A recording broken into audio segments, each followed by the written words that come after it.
Pope Francis to visit Cuba in September. Pope Francis will travel to Cuba in September ahead of his visit to the U.S., the Vatican has announced. In a statement, it said the Pope would be in Cuba on the invitation from the civil authorities and bishops of Cuba.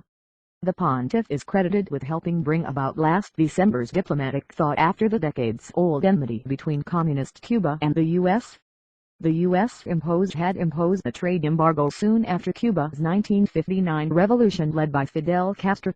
Warmest hospitality. In the statement, Vatican spokesman Father Federico Lombardi did not provide details how long the Pope's visit would last.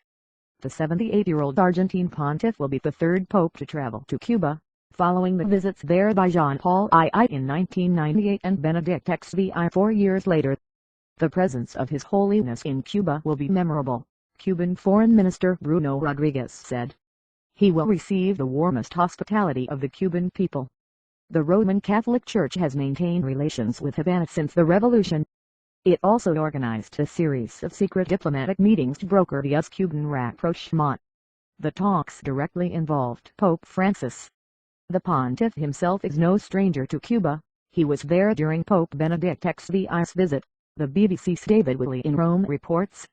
He is also the author of a book on Cuba. After Cuba, he will continue his journey to Washington, New York and Philadelphia. He is expected to address a joint session of U.S. Congress and will also speak at the